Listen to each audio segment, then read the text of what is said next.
পুরোপুরিভাবে যেভাবে আমরা ঐক্যমত্য হয়েছি উইথ নোট অফ ডিসেন্ট কিছু কিছু ক্ষেত্রে সেটা বাস্তবায়ন করতে নেক্সট পার্লামেন্টের সমস্ত সংসদ সদস্যগণ বাধ্য থাকবে যদি জনগণ তার পক্ষে রায় দেয়।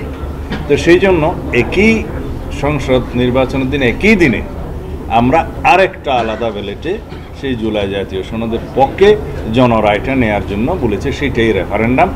এই রেফারেন্ডাম অনুষ্ঠানের জন্য আমাদেরকে কনস্টিটিউশনে কোনো অ্যামেন্ডমেন্ট আগে আনতে হবে না, সেই ব্যাখ্যাটা আমি আজকে দিয়েছি, আপনারা হয়তো ইতিমধ্যে শুনেছেন। কারণ রেফারেন্ডামের যে আর্টিকেল 142 যেটা 15th অ্যামেন্ডমেন্টের মধ্য দিয়ে ফ্যাসিস্ট আওয়ামী লীগ সরকার উড়িয়ে দিয়েছিল, সেইটা অলরেডি বাতিল হয়ে গেছে হাইকোর্টের রায়ের মধ্য দিয়ে, সেটা রিইনস্টেট হয়েছে এবং এই রায়টা এখনও বহাল আছে। সেটা যেহেতু এখনও অ্যাপিলেট ডিভিশনে কেউ আপিল করে নাই, এখন সেই 142-তে যে রেফারেন্ডামটা করতে হয় সেটা হচ্ছে কনস্টিটিউশনের কিছু আর্টিকেল এবং প্রিয়াম্বল সহ আর্টিকেল 848, 56 অ্যান্ড 142 এগুলো অ্যামেন্ডমেন্ট করতে গেলে পরবর্তীতে প্রেসিডেন্টের স্বাক্ষরের আগে জনগণের কাছে আবার অনুমতি নিতে হয় রেফারেন্ডামের মধ্য দিয়ে। তা আমরা সেই আর্টিকেল 142-তে আরও 2টা আর্টিকেল ঢোকানোর জন্য প্রস্তাব করেছি, সেটা জুলাই সনদে আসবে। সেটা হচ্ছে তত্ত্বাবধায়ক সরকার সংশ্লিষ্ট 58 ক এবং ক 2 পরিচ্ছেদ। এখন আমরা তো সেখানে হাত দিচ্ছি না, সুতরাং ওই রেফারেন্ডামের প্রয়োজন এখন হচ্ছে না। এখন আমরা যদি কনস্টিটিউশন অনুসারে যাই যে আর্টিকেল 142 অনুসারে এই রেফারেন্ডাম যেটা আমরা প্রস্তাব করছি এখন, সেটা 142 অনুসারে হবে কিনা? নো। কারণ কনস্টিটিউশনের সেই সমস্ত অনুচ্ছেদগুলো এবং প্রিয়াম্বল যদি আমরা স্পর্শ করি তখন পরবর্তীতে একটা রেফারেন্ডাম হতে হবে, সেটা হচ্ছে অ্যামেন্ডমেন্টের পরে।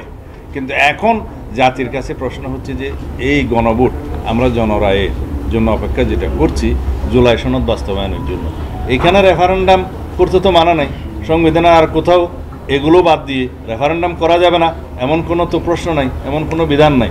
সেই জন্য আমরা বলেছি একটা অর্ডিন্যান্স জারি করা যেতে পারে যাতে ইলেকশন কমিশন এই রেফারেন্ডামটা পরিচালনা করতে পারে। সেই অর্ডিন্যান্সের নামটা এরকম হতে পারে যে জুলাই জাতীয় সনদ 2025 বাস্তবায়নের জন্য অধ্যাদেশ বা বাস্তবায়ন অধ্যাদেশ। সেই অধ্যাদেশে থাকবে যে নির্বাচন কমিশনকে এখতিয়ার দেওয়া হলো এরকম একটি রেফারেন্ডাম পরিচালনা করার জন্য জাতীয় সংসদ নির্বাচনের একই সাথে একই দিনে আলাদা ব্যালটে। কিন্তু এই সনদে কী থাকবে? সেই সনদটা জনগণের সামনে উন্মুক্ত থাকবে, ওয়েবসাইটে যাবে, সমস্ত রাজনৈতিক দলের ইশতেহারে, নির্বাচন ইশতেহারে থাকবে, যেটা স্বাক্ষরিত হবে, সরকার এটা প্রকাশ করবে বা নির্বাচন কমিশনও সেটা প্রকাশ করতে পারে জনগণের জন্য। তখন জনগণ বুঝবে যে এই জুলাই জাতীয় সনদ তারা গ্রহণ করবে কি করবে না। তখন এই রায়টা রেফারেন্ডামের মাধ্যমে যখন আসবে, সেই জনরায়টা তো সার্বভৌম ক্ষমতার একটা রায়, সুতরাং সেটা সবাই মানতে বাধ্য হবে, সংসদ সেটা প্রতিপালন করতে বাধ্য হবে, সমস্ত সংসদ সদস্যগণ সেটা মানতে বাধ্য হবে। এটা একটা আমাদের মনে হয়েছে যে এর মধ্য দিয়ে আমরা এই জুলাই জাতীয় সনদ বাস্তবায়ন